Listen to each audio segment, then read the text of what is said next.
Howdy, folks. Let's talk about testing today. So, testing is, and by testing I mean automated testing. We have more normal manual testing where you write your code, you set up some stuff, you run your code, you just see whether you get the expected result. Well, that can be a little exhausting at times, especially if you have a lot of different things you have to test.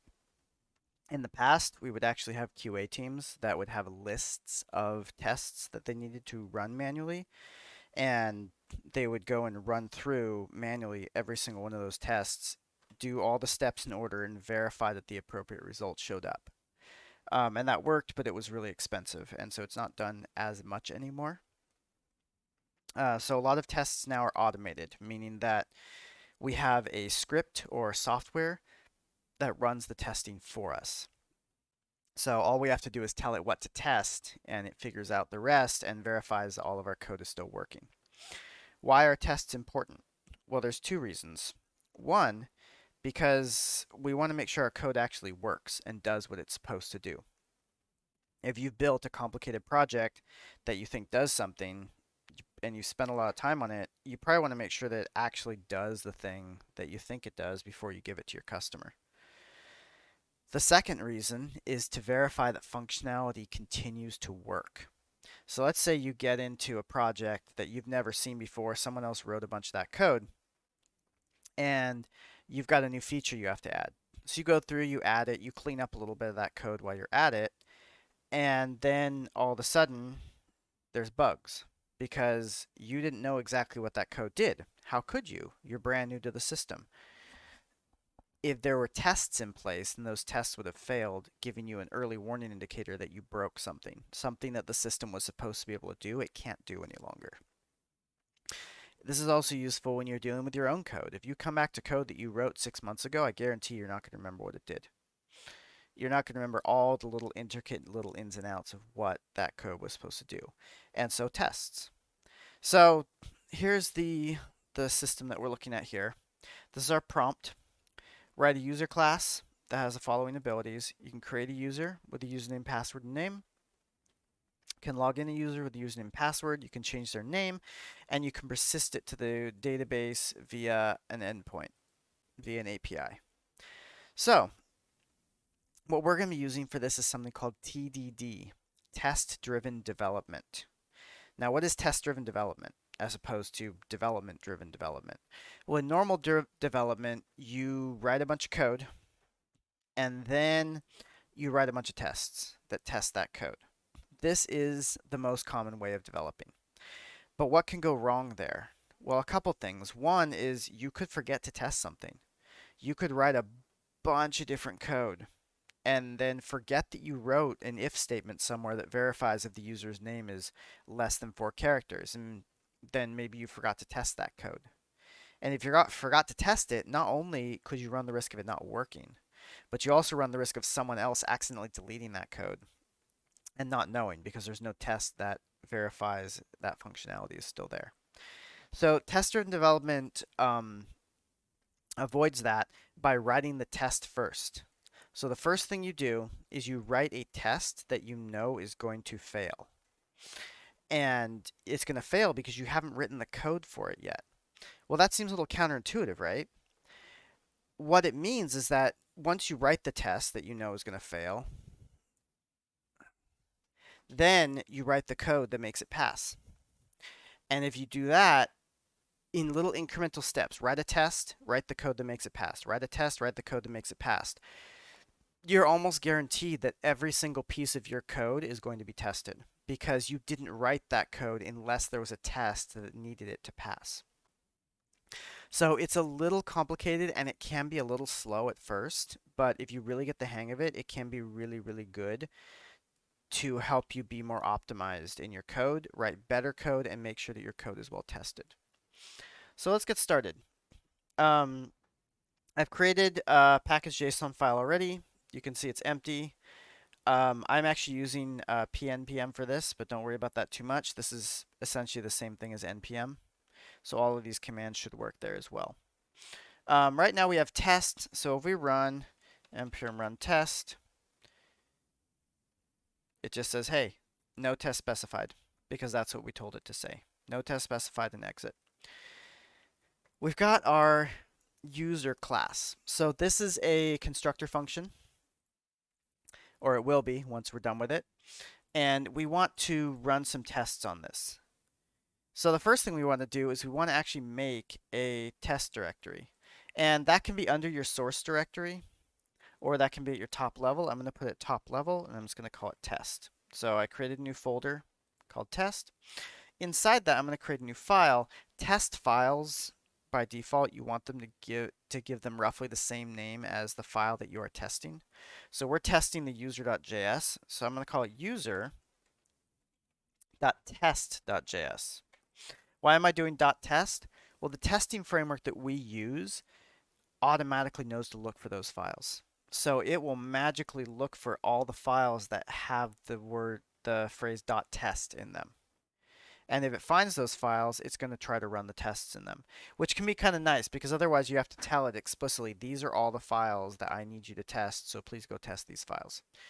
It's a lot. And so having it do it automatically is really nice. So the next thing we need is we need our test runner. We are going to use Jest, J-E-S-T, for our test runner. And so we're going to install that now. If I say npm add Jest, for npm you would run npm install Jest. I'm just using this because it's a little bit faster. All right, and it goes, downloads that, goes ahead and adds it. Now if I look in package.json, I can see that's here. I can also see that if I look in the bin of node modules, Jest is there. This is a specific script. It's a little complicated, so don't worry about this too much. But what this means is I can actually run this script because it's here. So I'm going to go back to my package.json and I'm going to change this to just say Jest. And if I do this, inside the package.json, it knows that it needs to run this particular command. So now if I run npm run test, takes a little minute.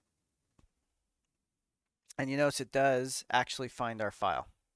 It finds our users.test inside test, just like we wanted it to. And now it says, hey, we don't have any tests. There's no tests in here. I can't do anything, which counts as a failure. And that's completely fair. We don't have any. So what are the first things that we need for testing? Well, in order to write a test, it's a very simple function. And it's got two parameters to it. And Jest looks for this and verifies that this is a valid test, and then it runs the specific code for the test. You chose to be in here, kitty, so now you're going to be in here for half an hour while I talk about this stuff. Just go to sleep. So we're going to say test. Thank you, VS Code. VS Code is trying to be helpful. And then I'm going to say the name of the test. So I'm going to say, okay, let's do sample test. The second parameter is going to be the callback function that contains the actual test. So it's usually an arrow function. It's usually actually an async arrow function, just because why not? Inside this test, we have three pieces. We have setup, running the code, and verifying the result. Setup are things that we need to do in order to get the system ready to run the test. So if we, for instance, are testing user login, part of that setup would be creating a user. Running the code is actually running the code that we are testing. This is usually the smallest part of the test because we're just usually calling a function with some parameters. Verifying the result, we will then look at the code that we tested and we will say, okay, what did we expect it to do? Did we expect it to return something? Did we expect it to have some side effect, change some other variable? Well, here is where we actually verify that. And so let's take a look at our prompt. The first thing, can create a user with a username, password, and name. Okay, so in our setup, we're going to define the username, password, and name. Name equals this.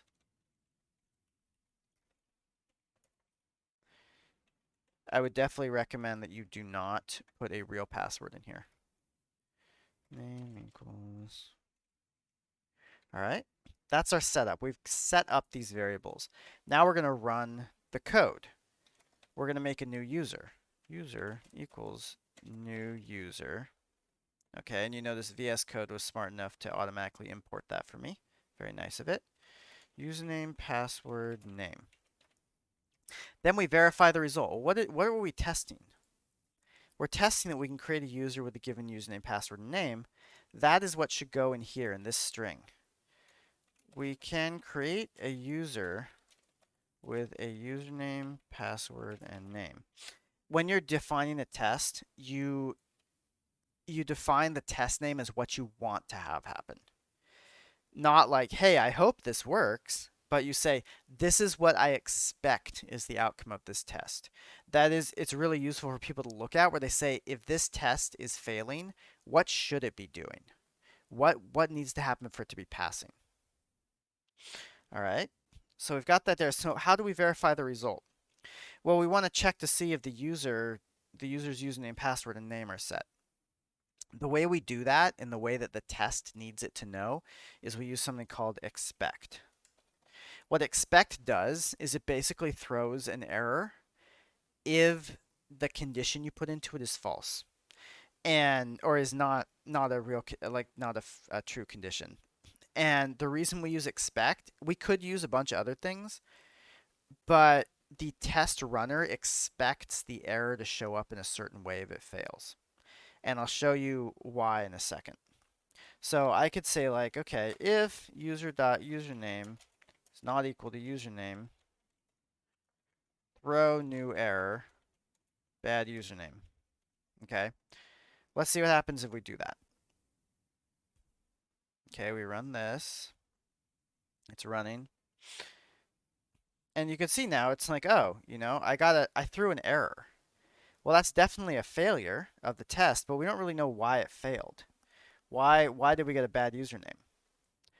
So instead of this, we can say expect user.username to be username. And that's a little bit more semantic. In this way, we're saying I expect the username property of the user object to be the same as username. Now, if I run this, takes a little bit of time. You see, it still failed, but now it gives me some helpful information about why it failed.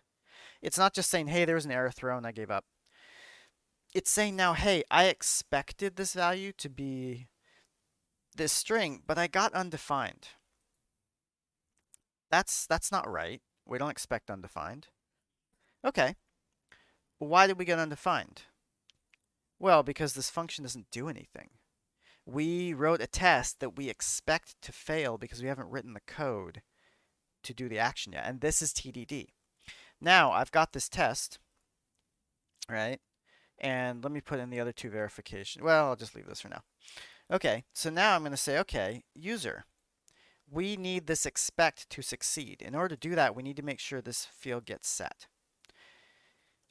Because this is a constructor function, the object has already been created for us. So I can just say this.username equals username. And when I run this test now, it succeeds. Of course, that's like half the test. I need to check the other fields as well. So I'm going to do the same thing on them.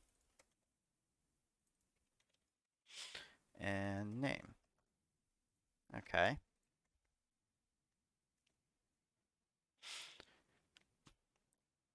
And the test breaks again, and it says, hey, the password's not set. The username part passed, but the password's not set. So we got to do the same thing here.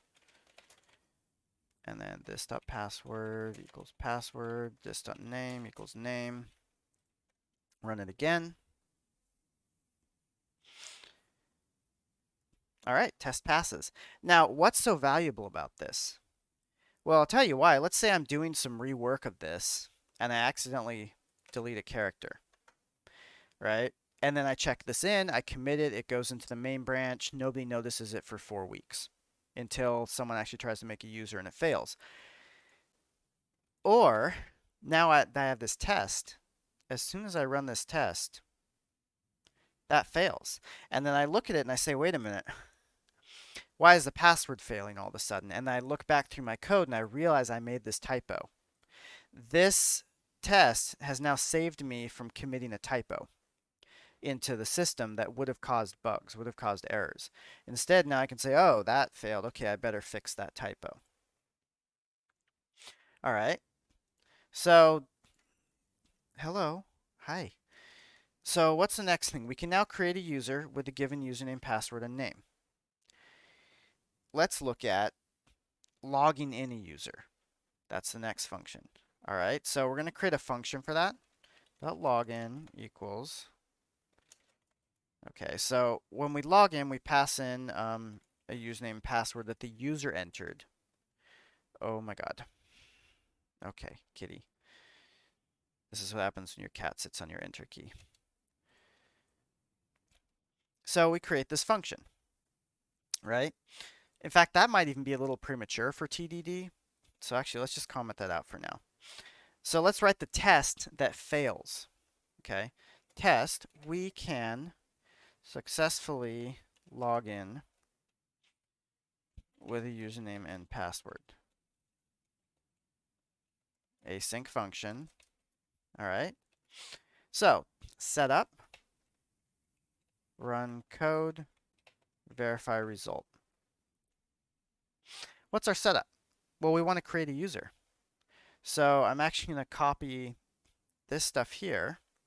And you notice now this user creation is no longer part of running the code because we're not testing this anymore. We tested the new user function in this test. Now we're testing login, which means that we have to create a new user as part of the setup. Okay.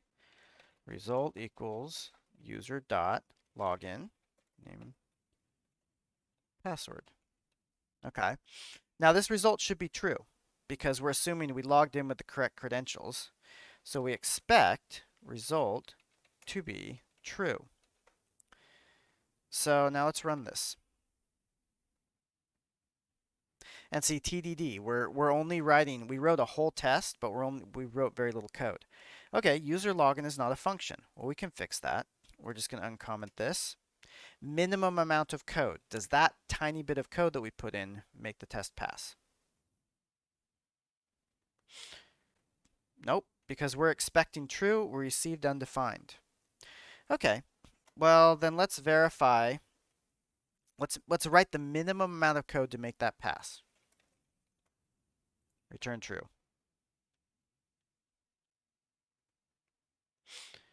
Hey, look, it passed. Are these good tests? No, because this is not good code, but we're not done. We're going to write another test. Okay, I'm just going to copy this whole one. We fail to log in with a valid username and invalid password. Okay, so now I'm saying, hey, next test, if I give the good username with a bad password, I should get false, right? So I'm going to change this to bad password, and I'm going to change my result to false. Otherwise, the setup of the test is exactly the same. I'm just running some slightly different code, and I'm expecting a different result. This is not uncommon with tests. All right, now I run that. Oh, it fails, because now it's getting true instead of false. Smallest amount of code to make this work. If password equals this.password, return true.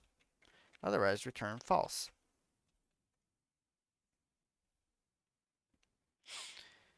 Again, it's the tiniest bit of code. Now this passes, and the thing this tells me is every single line in here is being tested because I only wrote this code specifically for a test. One more test on here because we're not checking an invalid username. Okay. We failed to log in with an invalid username and valid password. So in this case, same setup. I'm just going to change it now so I log in with the correct password, bad username, and I expect the result to still be false. So in this case, this is a totally different test from this one.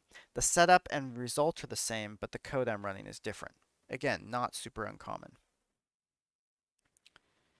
Because I want to see how it reacts. Okay, well now I'm getting true again. I'm not getting false. It fails. It's a failing test. So now I can go in here and say, or username, oops, Oh, actually, this is for the and case. And username equals this.username. So now I'm setting it so that I return true only if the password and username match. Otherwise, I return false, which should be enough to make that test succeed. Sure enough, it does. Now, we've got 4 tests in here, and they're just kind of cluttering stuff up. If I had a bunch of other tests in here as well, I kind of want to be able to group these together. And there's actually a way that Jest allows us to do that. It's called the describe function. Describe functions are similar to tests. So I could say this is a describe block. And they also take functions, which can be async. So now when I run this describe blocks kind of act similar to sections or in HTML. So now it fails because it's like, oh, return the promise from describe is not. Never mind. I guess I can't do that. All right, let's try it without that and see what we get. All right. So now you can see it doesn't give us anything because there's no tests in here. But let's say we take a test and we put it inside the describe block. So notice what I've done is I've just moved that test inside to the describe callback function.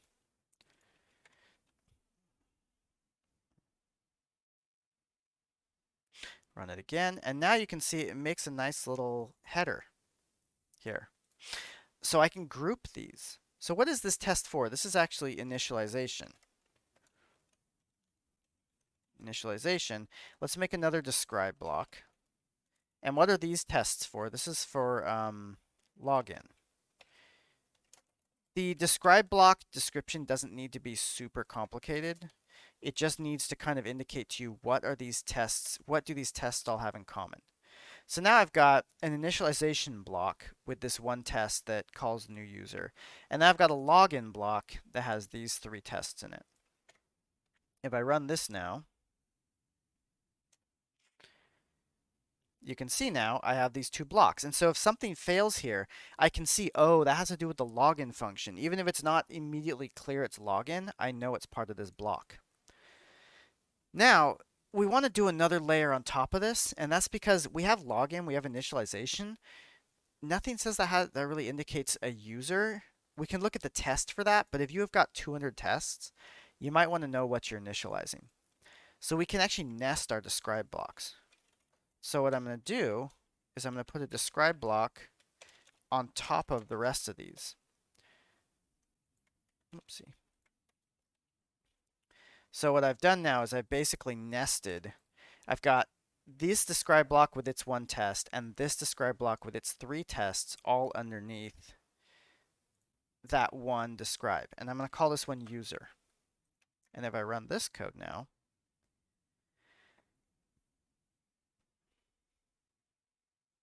all right, so you can see now we've got user, initialization, and login. And this is really well structured now. It's very clear looking at these tests what they're testing, even before I see the individual tests. I know these are user tests that have to do with login. Okay, so I'm going to skip this prompt right now. I want to look at this prompt. Users should be persistable to the database via the put users endpoint. Okay. Well, we write a test. But before we write a test, let's make a new describe block because we're doing something different. We're still inside user, so I'm going to put it inside the first describe. Persist. And then test should, let's see, it writes data to the database. All right. So how do we test this? Well, let's do our setup. Setup, run code, verify result. Okay. So our setup, we're going to do this the same. Just make a new user. Our run code is going to be await user dot persist, and that's that. The result should be true. Okay. So now if I run this,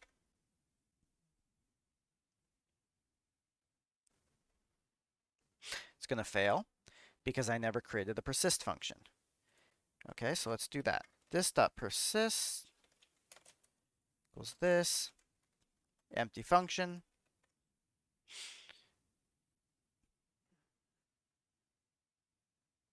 Okay, received true, expected true, received undefined. Let's just return true. That's the simplest thing to get that test to pass. Okay, that works. We're not done yet though. We want to verify that we actually made the call to the API. We need to add something in here. It says like expect call made to API. How do we do that? Well, we've actually got a module that can handle this, that makes calls to APIs on our behalf. So I'm actually going to write this in here. I'm going to break the TDD a little bit. I'm going to write in the function first, and then I'll show you what it does. So I'm actually going to add a module called Axios. Okay, and then I'm going to make this an async function. Then we're going to import Axios. Require Axios. Remember, this is a third-party module, so we just use this without any parameters or without any path name in here. Okay, then result equals await, because Axios returns a promise, Axios dot post the URL, which is going to be localhost. This is not running on my machine. User. It says post and slash user because that's what the prompt. Oh, it says put. Okay, so we need to change this to put. Local host user. Don't worry about post versus put right now. The body of the request goes after this. So I'm going to say username, this dot username, password, this dot password, name, this dot name. And then basically, if Axios fails for any reason, it'll throw an exception. So let's do this. Let's say catch error. Indent that, indent this. What happens if we catch an error? Well, we probably should just return false. If we didn't, return true. Okay, so now we've got this API here, kitty. We're putting to this, and then we've got our username, password, name that we're putting in. We're returning true. If there's an error, we're returning false. We run our test.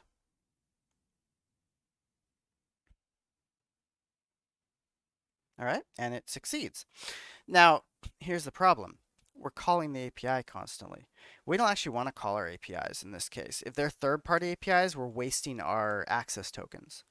And plus, the whole point of this is a unit test is a unit. It's kind of doesn't test any other systems. So we want to test without this put, or we want to kind of verify that it's happening, that we're calling it with the right stuff, and just assume that something else makes it work. What we do for that is we use a Jest mock. So we replace the function with something else. So here's one way we could do that. Inside our test file, we could say, okay, const Axios equals require Axios. And then we could say Axios dot put equals this other method. Got the put here.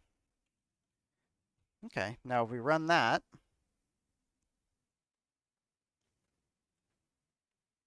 okay, now you can see it console logged here. So Axios is no longer calling the API properly. It's now hitting our console log here. But, you know, this isn't great because now we've just completely broken our module. Jest has a better way of handling this. Jest.mock Axios. This string needs to match what you put in require. And now it is magically done that to every single function. So now if we want to come in here and we say, okay, I want to force this database to have a good response, a happy response for me. I can say Axios.put, thank you, dot mock, and I don't remember the exact name, So let's take a look at the or the Jest documentation. Jest API documentation. All right. And let's look at mock functions. And over here on the right, we have every single thing we can do for a mock function. They have mock implementation. So I could say implementation and put in this thing, mock called. And then when I run this test, you get mock called. But I don't really care about doing a whole implementation. I just want it to return something appropriate. So let's see what they have for that. Well, I could have mock return value. That sounds good. If I say mock return value, Jest just basically does something like this. Return my value. Except it doesn't require you to pass in the whole function. So mock return value. This code and this code do the same thing, basically. So we're going to mock the return value, my value, which doesn't really help us much because our axios.put doesn't actually deal with the response. So then if we run this,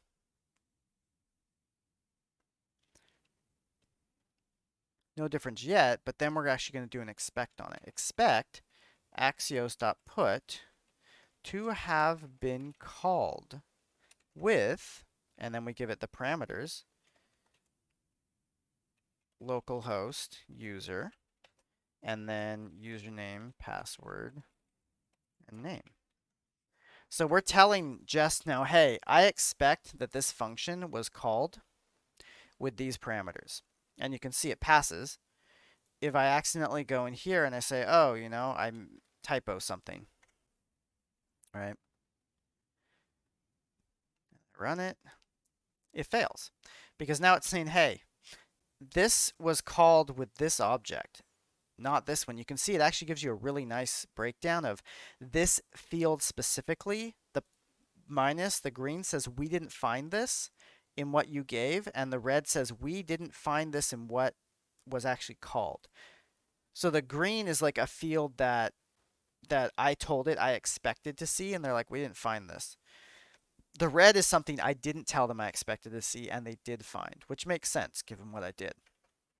So that's why we test with that. That's why we mock stuff. You can also mock individual functions with jest.mock. So I could also have said axios put. But if I'm going to do that, it's a little different. I would actually say mock equals. And this just mocks the individual function on there. And then I could say mock dot return value and expect mock to have been called with. So one of them is a mock at the full module level, which you can see. Oh, that failed. Oh, starts with, yeah, it probably doesn't like something about what I did in here. But yeah, you can mock something at a low level, or at a function specific level by doing this. You can mock something at a module specific level by doing this, not this. There we go. Module specific level mocking is kind of useful sometimes, especially for something like Axios, where you just don't want any of these functions to ever be called because they're dangerous to call. You don't want to call a third-party API from your unit tests. Yeah, so that's kind of it. You can see we've now got this mocked. We've got our method.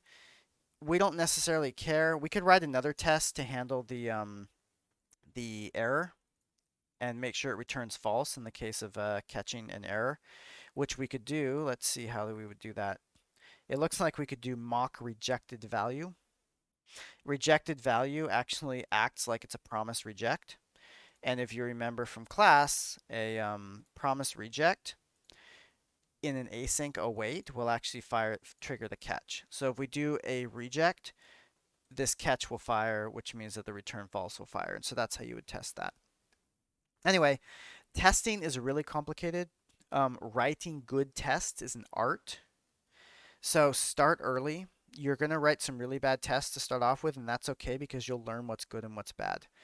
And it's a very valuable skill for developers to have. So I hope this was useful, and I will see you all in class.